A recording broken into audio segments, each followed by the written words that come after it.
भारतीय राज्यघटना. भारतीय राज्यघटनेमध्ये आपण प्रास्ताविका किंवा सरनामा जो आहे त्याचा आपण अभ्यास करतोय. आणि सरनाम्यामधील बऱ्याचशा गोष्टी ज्या आहेत त्या आपण अभ्यासले. त्यामध्ये स्वातंत्र्य असेल, न्याय असेल, समानता आहे, गणराज्य, धर्मनिरपेक्षता किंवा लोकशाही असे विविध जे घटक आहेत त्या घटकांचा अभ्यास केला आहे. आणि अगदी शेवटचे दोन घटक जे आहेत हे दोन घटक आपण अभ्यासणार आहोत आज. त्यातला महत्त्वाचा जो काही घटक आहे तो आज आपल्याला जो काय पाहायचा आहे तो आहे बंधुता. बघा, आपण ह्या अगोदर विचार करताना बंधुता हा जो काय भाग आहे तो देखील भाग पुढं प्रस्तावनेमध्ये फक्त मूलभूत कर्तव्ये जे आहेत तर त्या मूलभूत कर्तव्यामध्ये बंधुतेच्या बाबतीमध्ये काही गोष्टी ज्या त्या दिलेल्या आहेत. पण बंधुता म्हणजे काय, तर बंधुता म्हणजे एक बंधुभावाची भावना. आता घटनेमध्ये ह्या बंधुतेचा विचार करताना एकेरी नागरिकत्वाच्या माध्यमातून ही बंधुता जी आहे ती संवर्धित करण्याचा प्रयत्न केलेला आहे. आणि ही बंधुता सांगत असताना जर आपण भारतीय राज्यघटना आपण जर पाहिली तर त्या बंधुतेच्या बाबतीमध्ये दोन महत्त्वाच्या गोष्टी सांगितलेल्या आहेत. म्हणजे दोन आश्वासनं जे आहे ते दिलेली आहेत. आणि ती आश्वासनं कोणती, तर व्यक्तीची प्रतिष्ठा आणि राष्ट्राची एकता व एकात्मता अशा दोन गोष्टी ज्या आहेत त्या दोन गोष्टी त्यामध्ये दिलेल्या आहेत. आणि बंधुतेचा जो काही संदर्भ आहे हा कलम क्रमांक 51 मधील मूलभूत कर्तव्यापैकी एक कर्तव्य जे हे प्रवर्धित केले किंवा तो सांगण्याचा प्रयत्न जो आहे तो प्रयत्न केलेला आहे. आपण बघत असताना मूलभूत हक्क असतील, मार्गदर्शन तत्व असतील आणि मूलभूत कर्तव्य जे आहेत ही मूलभूत कर्तव्य नंतर ॲड केलेले होते 42व्या घटनादुरुस्तीनं. जी काय 42वी जी घटनादुरुस्ती झाली 1976ला, तर त्या 42व्या घटनादुरुस्ती 1976द्वारे मूलभूत कर्तव्ये जी आहेत ही समाविष्ट करण्यात आली होती. आणि त्या मूलभूत कर्तव्यापैकी एक जी काही कर्तव्य आहे ते कर्तव्य सांगितलं की ज्या कर्तव्यामध्ये ही जी काही बंधुता आहे ही बंधुता सांगण्याचा प्रयत्न जो आहे हा प्रयत्न त्यामध्ये केलेला आहे. आता हे कर्तव्य म्हणजे काय, तर त्या कर्तव्यामध्ये असं सांगितलं की प्रत्येक नागरिकाचे धार्मिक, भाषिक व प्रादेशिक किंवा वर्गीय भेदांच्या पलीकडे जाऊन भारतातील सर्व जनतेमध्ये सामंजस्य व बंधुभाव वाढीस लावणे हे कर्तव्य आहे. म्हणजे सांगत असताना 51 जे आहे मूलभूत कर्तव्य आणि त्यामध्ये तिसरं जे काय कर्तव्य असं दिलेलं आहे की ज्यामध्ये बंधुभाव वाढीस लावणे. आणि हा बंधुभाव वाढीस लावत असताना तीन ज्या काही गोष्टी आहेत, धार्मिक असतील, भाषिक, प्रादेशिक किंवा वर्गीय भेदांच्या पलीकडे जाऊन भारतातील सर्व जनतेमध्ये सामंजस्य व बंधुभाव वाढीस लावणे हे एक मूलभूत कर्तव्य जे आहे हे त्यामध्ये सांगितलेलं आहे. आणि हे बंधुभाव वाढीस लावणं हे जे काय कर्तव्य आहे ह्या कर्तव्याची शिफारस स्वर्णसिंह समितीने केलेली होती 1976ला. आणि त्या शिफारसीनुसार हे जे काही कर्तव्य आहे हे कर्तव्य ॲड केलेलं आहे. आणि हा बंधुभाव वाढीस लावत असताना ह्या बंधुभावानं दोन महत्त्वाचे आश्वासनं जे आहेत ही आश्वासनं दिलेली आहेत. आणि त्यामध्ये पहिलं जे काही आश्वासन आहे तर त्यामध्ये सांगितलं की सर्व नागरिकांमध्ये व्यक्तीची प्रतिष्ठा व राष्ट्राची एकता व एकात्मता यांचे आश्वासन देणारी बंधुता. आणि बंधुता हा जो काय भाग आहे हा प्रवर्धित करण्याचा प्रयत्न किंवा हे जपण्याचा जो काय प्रयत्न आहे हा प्रयत्न कोणी केला किंवा कशाद्वारे केलेत, कोणत्या स्वरूपाच्या तरतुदी आहेत की ज्या तरतुदीनुसार ही बंधुता जपण्याचा प्रयत्न केला आहे. तर त्यामध्ये मूलभूत हक्क असतील, मार्गदर्शन तत्त्वे आहेत आणि मूलभूत कर्तव्य या तीनमध्ये असणाऱ्या ज्या काही तरतुदी आहेत या तरतुदीद्वारे ही बंधुता जपण्याचा प्रयत्न जो आहे तो प्रयत्न केलेला आहे. म्हणजे कलम क्रमांक आपण बघत असताना 12 पासून तर कलम क्रमांक 51 पर्यंतचा जो काही भाग आहे या तिन्ही भागाचा एकत्रितपणे आपण जर विचार केला तर बंधुता प्रवर्धित करण्याचा जो काही प्रयत्न आहे हा प्रयत्न यामधून केलेला आहे. मग थोडक्यामध्ये आपण अभ्यास करताना ह्या बंधुतामध्ये काय लक्षात घ्यायचं आहे, तर बंधुता म्हणजे काय असेल तर एक बंधुभावाची भावना आहे. आणि घटनेमध्ये ही बंधुता एकेरी नागरिकत्वाच्या माध्यमातून सांगितलेली आहे. तसंच कलम 51 चा जर भाग आपण जर पाहिला मूलभूत कर्तव्य आणि त्यापैकी एक कर्तव्य सांगितलेलं आहे की ज्यामध्ये सामंजस्य व बंधुभाव वाढीस लावणे हे कर्तव्य असं सांगितलेलं आहे. आणि हे बंधुता सांगताना किती प्रकारचे सांगितलेले, तर दोन प्रकारचे आहे. दोन आश्वासन त्यामध्ये किंवा दोन बाबींचं आश्वासन आहे. एक व्यक्तीची प्रतिष्ठा व राष्ट्राची एकता व एकात्मता या दोन गोष्टी सांगितलेत. आणि हे सर्व बंधुभाव जो आहे हा प्रवर्धित करण्याचा जो प्रयत्न आहे हा प्रयत्न कशा माध्यमातून आहे, तर त्यामध्ये मूलभूत हक्क, त्यामध्ये आपण विचार करताना मूलभूत हक्क असतील, त्यानंतर मार्गदर्शन तत्व असेल आणि मूलभूत कर्तव्य जे आहेत. म्हणजे मूलभूत हक्काचा विचार आपण जर केला तर 12 ते 35 असेल, मार्गदर्शन तत्वाचा विचार केला तर 36 ते 51 असेल आणि मूलभूत कर्तव्यांचा विचार केला तर 51A असेल, म्हणजे ही मूलभूत कर्तव्य ही नंतर त्यामध्ये ॲड केलेत. तर ह्या 3 माध्यमातून ही बंधुता जपण्याचा जो काही प्रयत्न आहे हा प्रयत्न घटनेनं केलेला आहे. तर त्यानंतर त्या पुढचा जो काही घटक आहे किंवा त्या पुढचा एक महत्त्वाचा जो काही शब्द आहे तो एकता व एकात्मता. आता एकता व एकात्मताचा आपण विचार करताना बंधुतेच्या बाबतीत बंधुता जपण्याचा जो काही प्रयत्न आहे किंवा बंधुतेचे 2 महत्त्वाचे आश्वासन दिलेले, तर त्यातलाच हा भाग आहे एकता व एकात्मता. आता ही एकता व एकात्मता कशाशी अनुसरून आहे, कशा बाबतीमध्ये ही एकता व एकात्मता असणं आवश्यक आहे, तर त्यामध्ये 2 बाजू ज्या ते सांगितलेल्या आहेत किंवा 2 गोष्टी त्यामध्ये सांगितलेल्या आहेत. त्या कोणत्या, तर एक आहे भौगोलिक बाजू सांगितलेली आहे आणि एक आहे मानसिक बाजू. अशा 2 बाजू सांगण्याचा जो काही प्रयत्न आहे तो प्रयत्न ह्यामध्ये केलेला आहे. म्हणजे व्यक्तीच्या प्रतिष्ठेतून केवळ भौतिक प्रगती आणि लोकशाही व्यवस्था आधारित नसून प्रत्येक व्यक्तीचे व्यक्तिमत्व पवित्र आहे असं राज्यघटनेला म्हणायचं आहे. आणि असे संविधान सभेचे मसुदा समितीचे अध्यक्ष सदस्य के मुंशे यांनी म्हटलेलं आहे. मी व्यक्तीची प्रतिष्ठा सुनिश्चित करण्याचा मूलभूत हक्क आणि राज्य धोरणाच्या मार्गदर्शन तत्वाच्या काही तरतुदीमधून हे प्रकर्षाने मांडलेले. मग त्यामध्ये आपण विचार करताना एकता व एकात्मतेसाठी ह्या 2 बाजू ज्या आहेत ह्या 2 बाजू त्यामध्ये सांगितलेल्या आहेत. तर त्यामध्ये एक भौगोलिक बाजू आहे आणि एक मानसिक बाजू आहे. आता भौगोलिक बाजूचा आपण विचार करत असताना कलम क्रमांक 1 आपण या अगोदर देखील बघितलं आहे. कलम क्रमांक 1, तर त्या कलम क्रमांक 1 मध्ये काय सांगितलं की भारत हा राज्यांचा संघ आहे. आणि हे राज्यांचा संघ सांगत असताना भूप्रदेशातील अखंडता जी आहे ही राखण्याचा प्रयत्न जो आहे तो प्रयत्न ह्यामध्ये केलेला आहे. म्हणजे भारताचं वर्णन जे आहे हे संघराज्य न करता काय केलेलं आहे, तर राज्यांचा संघ असं जे काय वर्णन आहे हे वर्णन केले. आणि ते वर्णन करत असताना डॉक्टर बाबासाहेब आंबेडकरांनी 2 महत्त्वाची कारणं देखील त्यामध्ये सांगितलेत. म्हणजे भारतीय भूप्रदेशाची अखंडता जी आहे ती अखंडता टिकून राहण्यासाठी राज्यांचा संघ या प्रकारचं वर्णन जे आहे ते वर्णन केलेलं आहे. ज्यानुसार भूप्रदेशातील अखंडता जी आहे ती अखंडता निर्धारित स्वरूपामध्ये राहणार आहे. आणि कुठलंही राज्य असेल ते कुठलंही राज्य आपल्या जे काही भारताची ज्या अखंड जो भारत आहे तर त्या भारतातून फुटून बाहेर जाणार नाही. तर अशा स्वरूपाचं एक जे काय राज्यांचा संघ जो आहे तो राज्यांचा संघ निर्माण करण्याचा प्रयत्न जो आहे तो प्रयत्न ह्यामध्ये केलेला आहे. आणि एकात्मतेच्या बाबतीमध्ये आपण जर पाहिलं तर एकात्मतेमध्ये राष्ट्रनिर्मितीची प्रक्रिया आहे. एकात्मतेमध्ये काय आहे तर राष्ट्रनिर्मितीची प्रक्रिया अंतर्भूत आहे व त्याचा संबंध जनतेच्या भावनिक एकीकरणाशी आहे. आता भावनिक एकीकरण म्हणजे काय की त्यामध्ये सांप्रदायिकता असेल, प्रादेशिकता असेल, जातीवाद, भाषावाद, फुटीरवाद यासारखे अडथळे यातून दूर करण्याचा प्रयत्न केलेला आहे. म्हणजे आपण ह्या घटकामध्ये किंवा या शब्दाचा अर्थ आपण पाहत असताना एकता व एकात्मता ज्या आहेत तर त्या एकता व एकात्मतेशी 2 महत्त्वाच्या गोष्टी ज्या आहेत त्या संदर्भित आहेत. एक भौगोलिक आणि मानसिक बाजू.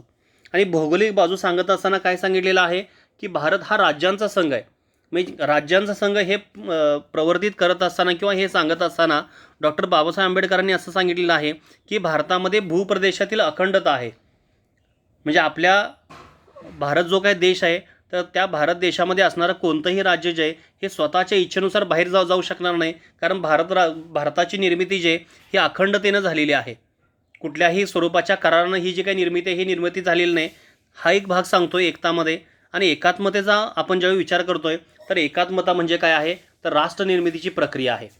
आणि ह्या राष्ट्रनिर्मितीच्या प्रक्रियेचा संबंध जनतेच्या भावनेशी आहे, जनतेच्या एकीकरणाशी आहे. आणि त्यामध्ये असे अनेक अडथळे आहेत तर ते अडथळे दूर करण्याचा प्रयत्न जो आहे ही भारतीय घटना किंवा ही प्रास्ताविकेच्या बाबतीमध्ये केलेलं आहे.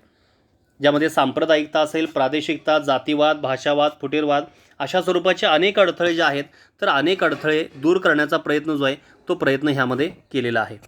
त्यानंतर त्या पुढचा जो काय भाग आहे, आता ही जी काय प्रास्ताविका आहे त्या प्रास्ताविकेचं महत्त्व आपल्याला पाहायचं आहे.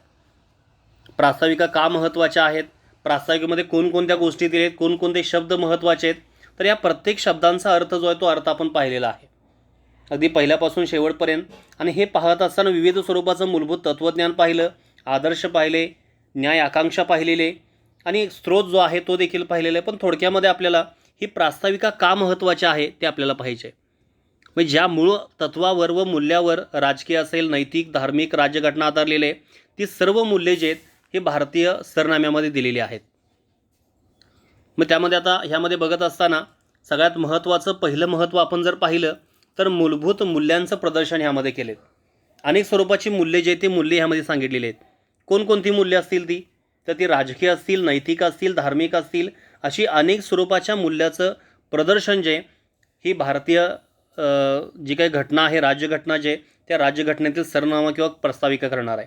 मग पहिलं महत्त्व म्हणजे काय की मूलभूत मूल्यांचं प्रदर्शन. दुसरा भाग आपण पाहत असताना जनतेनं स्वीकारलेले आदर्श व आकांक्षा यामध्ये सांगितलेत. आता जनतेनं कोणकोणते आदर्श स्वीकारलेत, तर त्यामध्ये सार्वभौमत्व असेल, समाजवाद, धर्मनिरपेक्षता, लोकशाही, गणराज्य अशा स्वरूपाचे आदर्श स्वीकारलेले आहेत. आणि ह्या प्रत्येकाचा अर्थ आपण पाहिलेला आहे. सार्वभौमत्व म्हणजे काय ते आपण पाहिलेलं आहे. सार्वभौमत्व म्हणजे कुठल्याही बाह्य शक्तीचा प्रभाव जो आहे तो प्रभाव भारतावर नाही.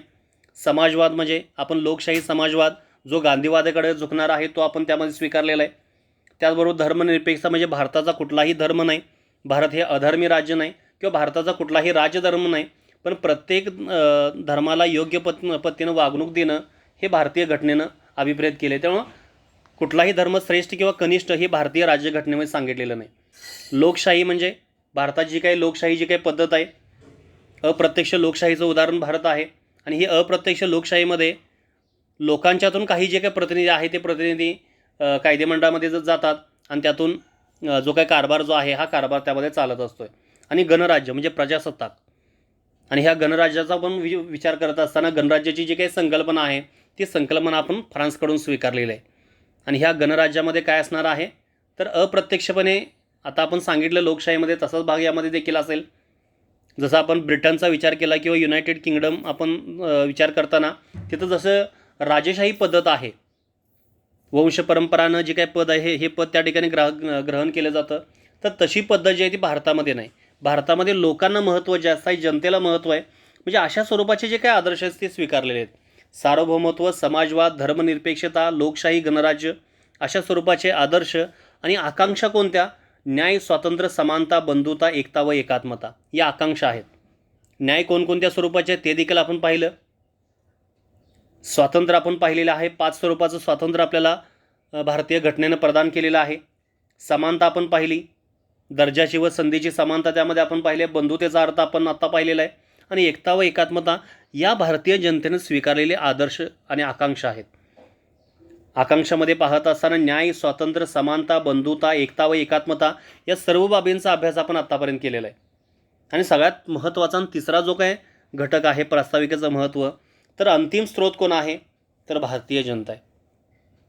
आपण 60 देशांच्या घटनेचा अभ्यास केला, भारतीय शासन कायदा 1935चा अभ्यास केला किंवा इतर अनेक ठिकाणच्या अनेक गोष्टी ज्या आहेत त्या आपल्या घटनेमध्ये समाविष्ट करण्याच्या आपल्या परिस्थितीमध्ये योग्य पद्धतीनं घेण्याचा प्रयत्न जी काही संविधान सभा जी आहे त्या संविधान सभेनं केलेला आहे. पण ह्यामध्ये सांगत असताना घटनेतील प्राधिकाराचा जो अंतिम स्रोत आहे तो अंतिम स्रोत म्हणजे कोण आहे तर ही भारतीय जनता आहे, हे प्रास्ताविकेमध्ये स्पष्ट केले.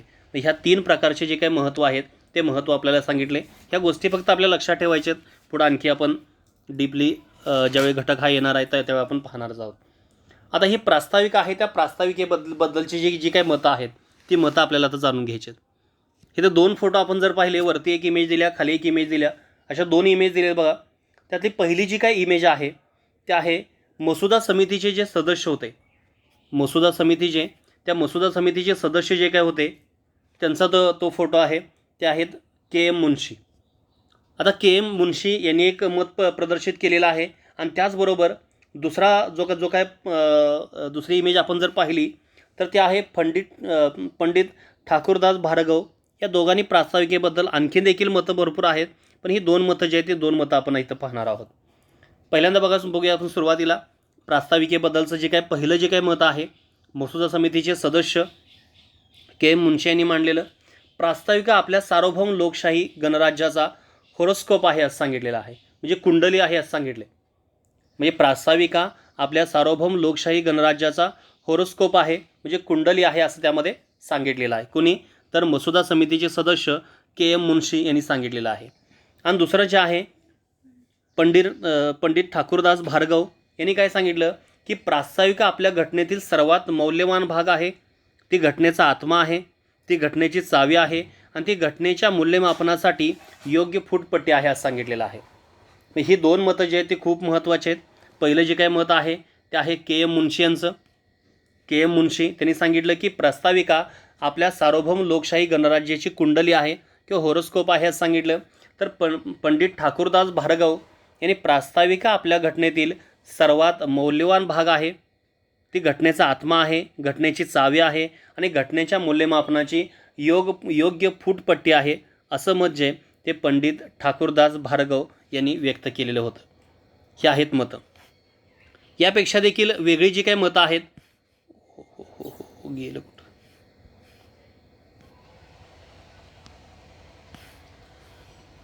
यापेक्षाही जी काही वेगळी जी काही मतं आहेत ती मतं आपल्याला आपण पाहू शकतोय. त्याचबरोबर तिसरं मत आपण जर पाहिलं, ख्यातनाम इंग्लिश राज्यशास्त्रज्ञ सर अर्नेस्ट बार्कर यांनी सरनामा बनवणाऱ्या राजकीय विद्वत्तेची खूप स्तुती केलेली आहे आणि त्यांनी सांगितलं की सरनामा हे राज्यघटनेतील मुख्य तत्त्व आहे असं त्यांनी मांडलेलं आहे. त्यांनी भारतीय राज्यघटनेचा सरनामा इतका भावला की त्यांनी त्यांच्या principle of social and political theory, बघा तिसरा भाग आपण पाहत असताना अर्नेस्ट बार्कर ज्या आहेत, अर्नेस्ट इथं लिहिलेलं नाही ते अर्नेस्ट बार्कर, तर अर्नेस्ट बार्कर यांनी देखील आपलं मत मांडलेलं आहे. सरनाम्याच्या महत्त्वाच्या विषयी त्यांनी काही माहिती सांगितलेली आहे आणि त्यांचं मत असं आहे की सरनामा हे राज्यघटनेतील मुख्य तत्त्व आहे आणि भारतीय राज्यघटनेचा सरनामा त्यांना इतका भावला, इतका आवडला त्यांनी त्यांचं जे काय पुस्तक आहे principle of social and political theory 1951 जे लिहिलं होतं, तर त्या लोकप्रिय पुस्तकाच्या सुरुवातीला हा सरनामा जो आहे किंवा उद्देशपत्रिका जी आहे ती उद्देशपत्रिका त्यामध्ये छापलेली आहे. म्हणजे भारतीय राज्यघटनेचा सरनामा हा अमेरिकेच्या डिक्लेरेशन ऑफ इंडिपेंडन्स म्हणजे स्वातंत्र्याचा जाहीरनामासारखा आहे, पण तो जाहीरनाम्यापेक्षा काहीतरी अधिक सूचित करतो, तो घटनेचा आत्मा आहे. म्हणजे अशा अनेक गोष्टी ज्या आहेत, अनेक जे काही शास्त्रज्ञ असतील, राज्यशास्त्रज्ञ असतील किंवा जे काही मसुदा समितीचे सदस्य असतील, हे त्यामध्ये विविध जे काही मतं आहेत ती मतं ह्या सरनाम्याच्या बाबत मांडलेले आहेत.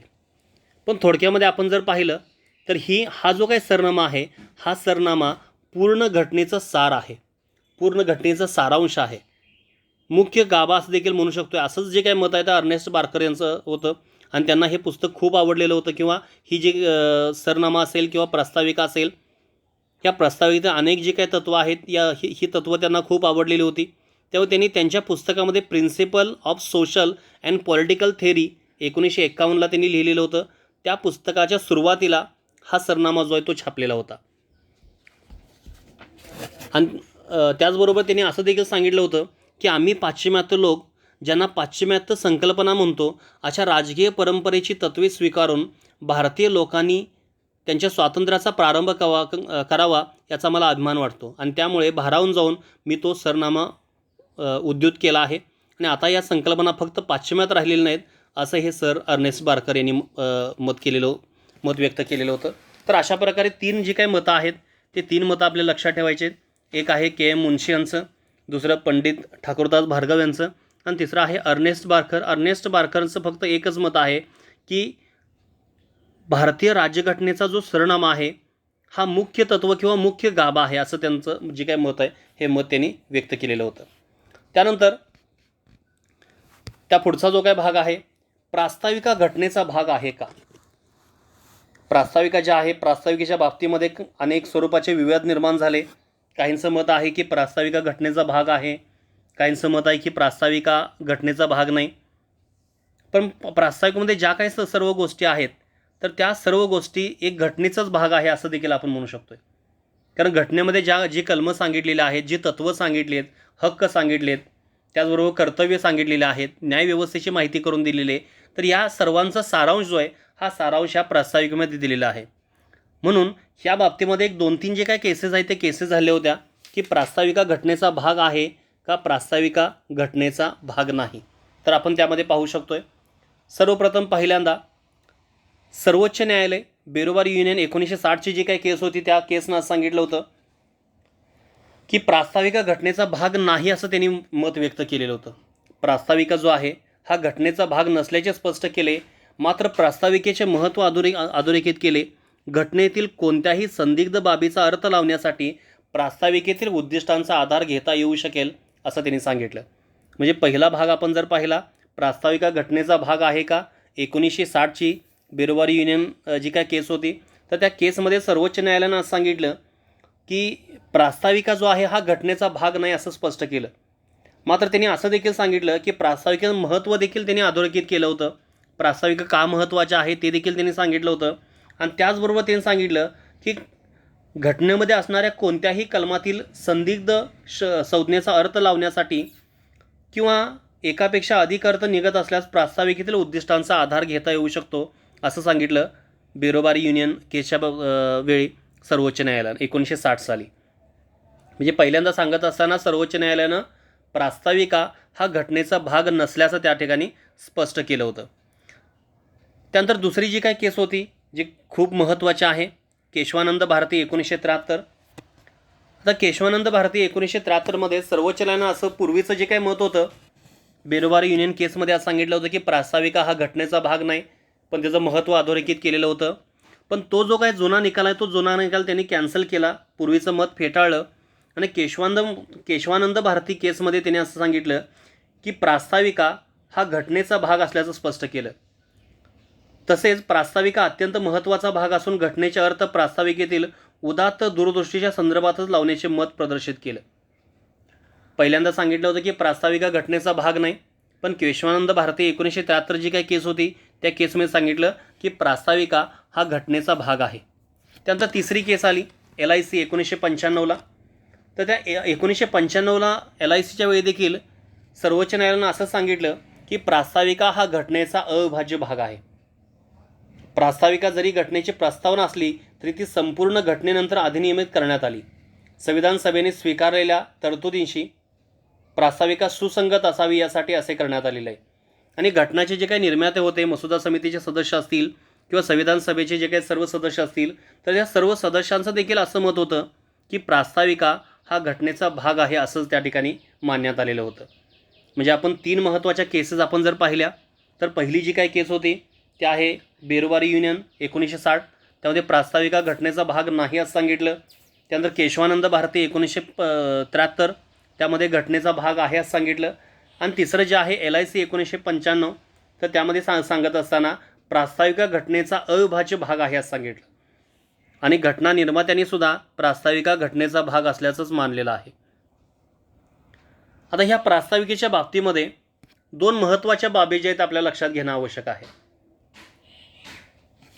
प्रास्ताविका ही कायदेमंडळासाठी स्त्रोतही नाही व ती त्यावर प्रतिबंधही आणत नाही.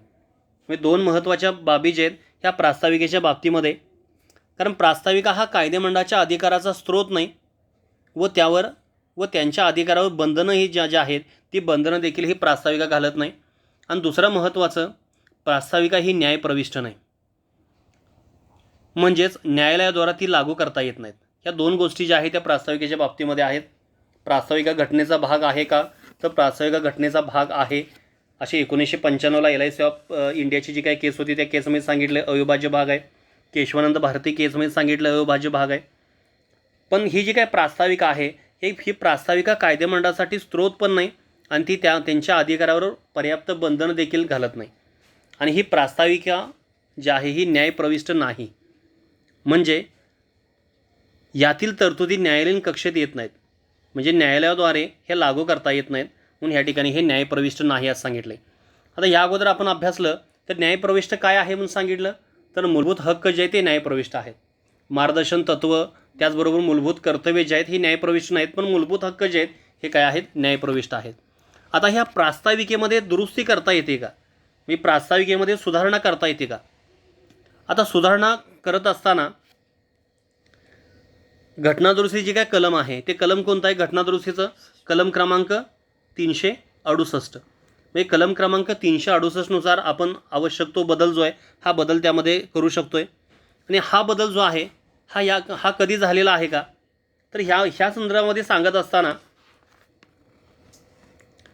केशवानंद भारती जी काय केस होते 1973, राज्यघटनेच्या कलम 368 अंतर्गत सरनाम्यामध्ये दुरुस्ती करता येते का, हा प्रश्न पहिल्यांदा केशवानंद भारती या ऐतिहासिक खटल्यामध्ये उपस्थित झाला. आणि सरनामा हा राज्यघटनेचा भाग नसल्याने त्यामध्ये बदल करता येत नाही असा युक्तिवाद या प्रकरणात केला गेला.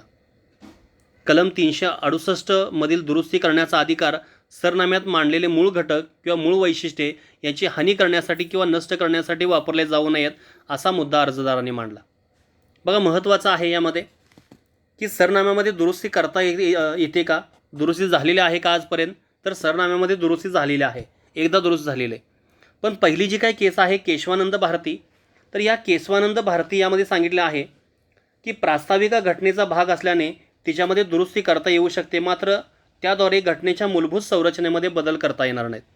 जी घटनेची मूलभूत संरचना आहे तर त्या मूलभूत चौकट आपण ज्याला म्हणू शकतो आहे, तर त्या मूलभूत चौकटीमध्ये ज्यामध्ये हक्क असतील, मार्गदर्शन तत्त्व असतील किंवा न्यायव्यवस्था असेल, तर यामध्ये कुठल्याही स्वरूपामध्ये बदल जो आहे त्या मूलभूत संरचनेच्या पलीकडे जाऊन असा बदल त्यामध्ये करता येऊ शकत नाही. आणि प्रास्ताविकेमध्ये जी काही सुधारणा झालेली आहे ती फक्त एकदा झालेली आहे. कधी, तर 42वी घटना दुरुस्ती 1976. आणि ह्या 42वी घटना दुरुस्ती 1976 अन्वये समाजवादी, धर्मनिरपेक्ष आणि एकात्मता हे 3 शब्द टाकण्यात आलेले आहेत. आणि ही जी काही घटना दुरुस्ती आहे ही वैध मानण्यात आलेली होती. मग त्यामुळं आपण अभ्यास करत असताना प्रास्ताविका ज्या आहे या प्रास्ताविकेमध्ये विविध जे काही घटक आहेत तर त्या विविध घटकांचा आपण अभ्यास केला आहे. पूर्ण प्रास्ताविकेचा आपण त्या ठिकाणी अर्थ लक्षात घेतलेला आहे. प्रास्ताविकेचं महत्त्व असेल किंवा ह्या प्रास्ताविकेच्या बाबतीमध्ये विविध जे काही राज्यशास्त्रज्ञ असतील किंवा मसुदा समितीचे सदस्य असतील यांची जी काही मतं आहे ती मतं आपण त्या ठिकाणी लक्षात घेतलेली आहेत.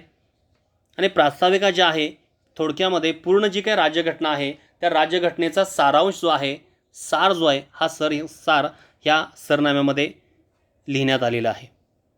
आणि ही जी काही प्रास्ताविका आहे ही प्रास्ताविका मांडण्याचं जे काही काम आहे हे कोणी केलेलं होतं, तर पंडित जवाहरलाल नेहरू यांनी केलेलं होतं. कधी, तर 13 डिसेंबर 1946ला.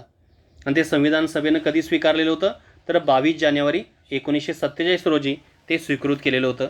तर अशा प्रकारे हे प्रकरण जे आहे प्रास्ताविका किंवा सरनामा हे प्रकरण संपलेलं आहे. यावरचे जे प्रश्न आहेत, पाठिंबाचं देखील प्रकरण जे आहे त्यावरचे देखील प्रश्न जे आहेत हे प्रश्न आपण पुढच्या तासाला पाहणार आहोत. Okay, thank you.